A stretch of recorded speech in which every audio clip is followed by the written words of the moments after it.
أنت نور الله فجرا جئت بعد. السلام علیکم ورحمۃ اللہ وبرکاتہ۔ آج ہم نورانی قاعدے کا لیسن نمبر 38 پڑھیں گے۔ امید کرتی ہوں آپ سب خیریت سے ہوں گے، آپ سب پر اللہ تعالیٰ کی رحمت نعمتیں اور برکات نازل ہوں۔ خوش آمدید کہتی ہوں آپ کو اپنے channel Quran all in one پر۔ آج ہم سب سے پہلے یہ سیکھیں گے کہ یہاں پہ یہ جو الفاظ ہیں قرآن مجید میں ایک ہی جگہ پہ آئے ہیں، ان کو کس طریقے سے پڑھنا چاہیے۔ امید کرتی ہوں آپ نے تمام پچھلے لیسن پڑھ لیے ہوں گے۔ آپ سے اگر ہماری کوئی ویڈیو سکپ ہو جائے تو آپ ہمارے چینل کی پلے لسٹ میں جا کے تمام نورانی قاعدے کی اور قرآن مجید کی ترتیب کو دیکھ سکتے ہیں۔ انشاءاللہ تعالی ہم نورانی قاعدے کو کمپلیٹ کرنے کے بعد قرآن مجید جو ہے وہ تھوڑا تھوڑا کر کے آگے کنٹینیو کریں گے ترجمے کے ساتھ اور تفسیر کے ساتھ انشاءاللہ تعالی۔ آن لائن پڑھنا چاہتے ہیں تو ڈسکرپشن میں نمبر موجود ہوگا، وہاں سے رابطہ کر سکتے ہیں۔ چلے زیادہ سے زیادہ شیئر کریں، صدقہ جاریہ سمجھ کے۔ اللہ تعالیٰ ہم سب کو نیک کام کو پھیلانے کی توفیق عطا فرمائے، آمین۔ پہلے یہ پڑھ لیتے ہیں، یہ جو حروف نیچے لکھے ہوئے قرآن مجید میں حرف ایک جگہ جو ہے یہ 12ویں سورت ہود چوتھے رکوع میں ذیل کا لفظ لکھا ہوا ہے، اس کا لفظ بھی ذہن نشین ہونا چاہیے۔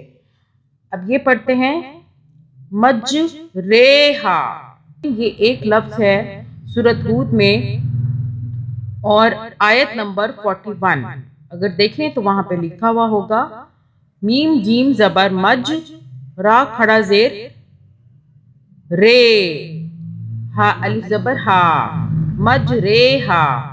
اس کا تلفظ مجریہا نہیں ہے، مجریہا ہے۔ اب یہ ہے یبسطو یا پھر یبسطو، سین بھی پڑھ سکتے ہیں، صاد بھی پڑھ سکتے ہیں، صاد کی آواز میں بھی۔ یا با زبر یب، صاد یا سین پیش سو تو پیش تو۔ ابھی میں یبسطو یہ ہے صاد کی آواز میں، اب یبسطو یہ سین کی آواز میں۔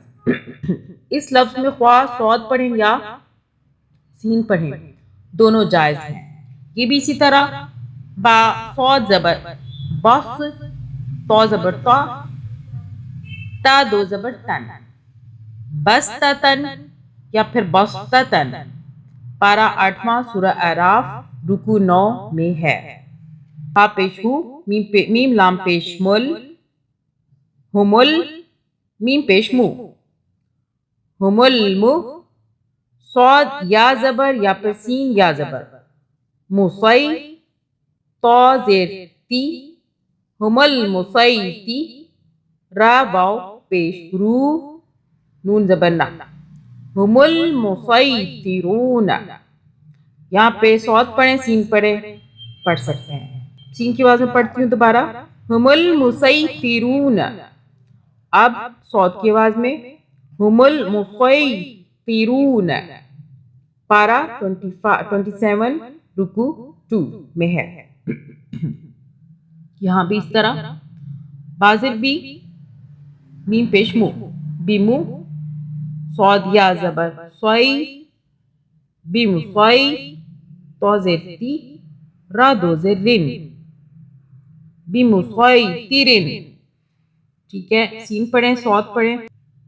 پارہ 30واں سورہ الغاشیہ میں۔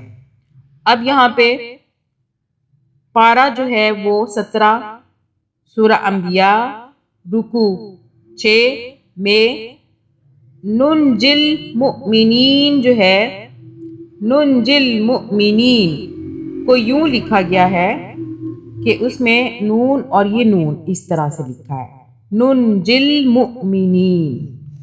چلیں آج کا سبق ہمارا کمپلیٹ ہوا، امید کرتی ہوں آپ کو سمجھ آ گیا ہوگا۔ اگر آپ نے کچھ پوچھنا ہو، سمجھ نہ آیا ہو تو آپ پوچھ سکتے ہیں۔ دعا میں یاد رکھیے گا۔ آج کے لیے اتنا ہی، انشاءاللہ اگلے سبق میں ہم لیسن نمبر 39 پڑھیں گے۔ اللہ حافظ۔ أنت نور الله فجرا جئت بعد.